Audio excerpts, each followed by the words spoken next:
일본 언론이 한국 축구의 현실을 정면으로 지적했습니다. 카타르 월드컵 이후 한국 축구가 약해졌다는 평가. 손흥민 선수는 전성기를 지났고 유럽파도 줄어들었다는 날카로운 말들. 게다가 올림픽 본선 진출에도 실패했다며 한국은 더 이상 아시아의 강팀이 아니다라는 식의 평가까지 나왔습니다. 물론 이런 평가가 불편하게 느껴질 수도 있습니다.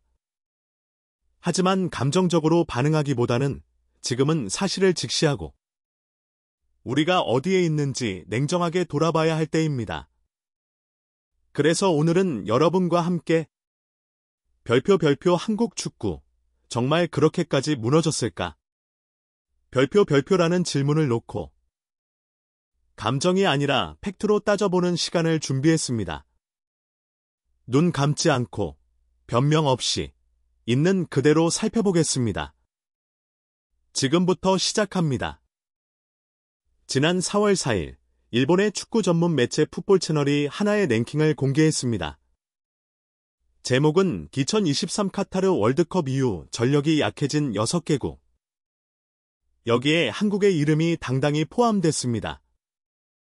함께 언급된 국가는 브라질, 벨기에, 사우디아라비아, 미국, 그리고 세르비아. 세계적인 강호들과 나란히 거론된 것이니 무조건 부정적인 것만은 아닐 수도 있습니다. 하지만 문제는 이 평가의 의도와 맥락입니다. 일본은 이번 평가에서 자신들이 가장 먼저 2026 북중미 월드컵 본선 진출을 확정지었다고 강조하며 동시에 한국은 세대교체 지연과 팀 전력의 일관성 부족으로 인해 전력이 떨어진 국가 중 하나로 꼽았다는 점입니다. 특히 일본은 카타르 월드컵 당시 한국이 16강에 진출했어도 팀 전체적으로 꾸준한 발전이 이뤄졌다고 보기는 어렵다고 평가했습니다. 결과는 나쁘지 않았지만 내용과 미래에 대한 기대감은 크지 않다는 뜻이죠. 이쯤 되면 단순한 도발이라고 보기엔 어렵습니다. 오히려 제법 날카로운 지적이고 우리로서도 귀담아 들어야 할 대목입니다. 한국 축구는 지난 월드컵에서 감동적인 드라마를 썼지만 이후 1년 넘게 뚜렷한 발전을 보여주지 못한 것도 사실입니다. 클린스만 감독 체제의 혼란, 아시안컵 부진, 그리고 연령별 대표팀의 성적까지 여러 문제가 겹치며 정체 상태라는 평가가 나오는 겁니다.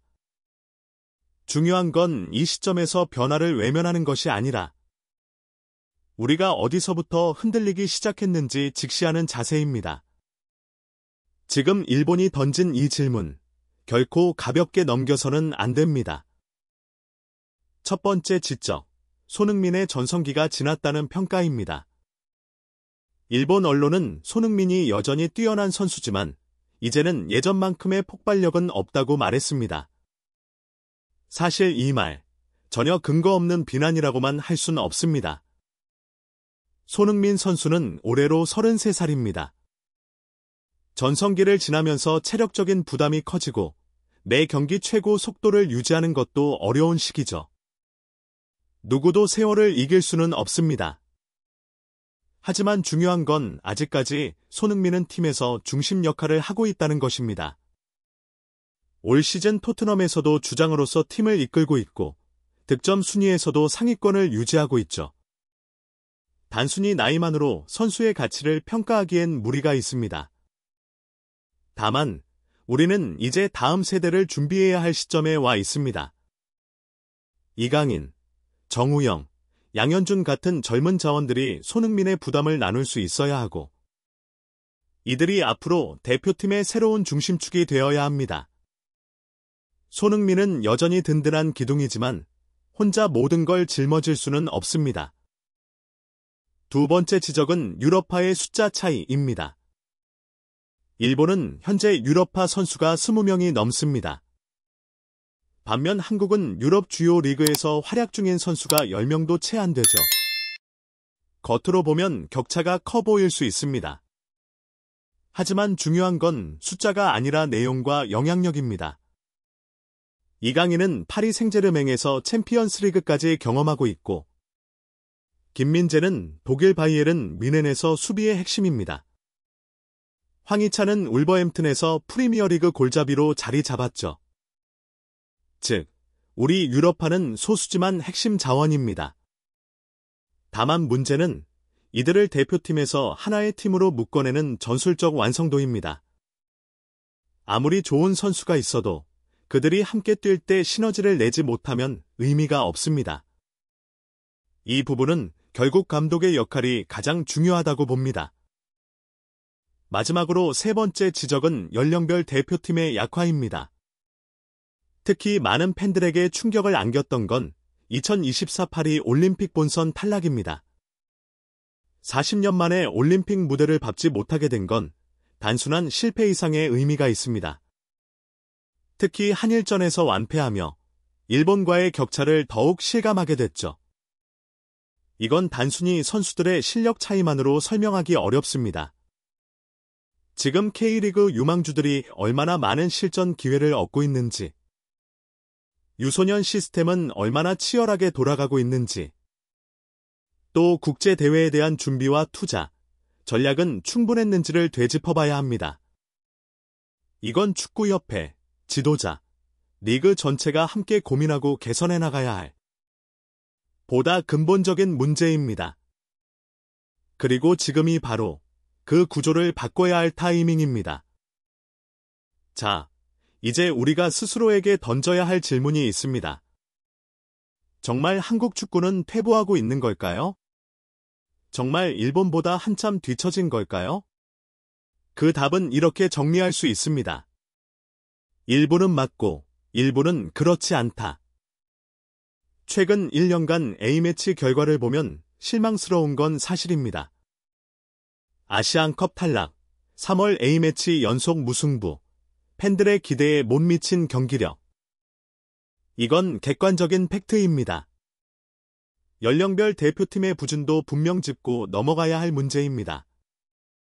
올림픽 탈락이라는 결과는 단순히 한 경기의 패배가 아니라 축구 시스템 전반에 대한 경고음이기도 합니다. 하지만 그럼에도 불구하고 우리는 희망의 불씨를 여전히 갖고 있습니다. 손흥민, 김민재, 이강인. 이 세 이름은 지금도 세계 최고 무대에서 당당히 경쟁하고 있습니다. 일본 못지않은, 아니 어떤 면에서는 그보다 앞선 퍼포먼스를 보여주고 있죠. 그리고 클린스만 체제를 정리한 뒤 홍명보 감독 체제는 이제 막 시작됐습니다. 당장 성과를 요구하기보다는 앞으로 어떤 방향으로 팀을 만들어갈지 지켜볼 시간도 필요합니다. 지금 한국 축구가 맞이한 진짜 위기는 성적 부진이 아닙니다.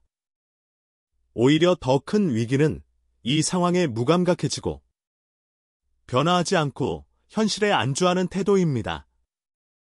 우리는 여전히 강한 DNA를 갖고 있습니다. 2002년 월드컵 4강, 2010년 원정 16강, 2022년 포르투갈을 꺾었던 저력.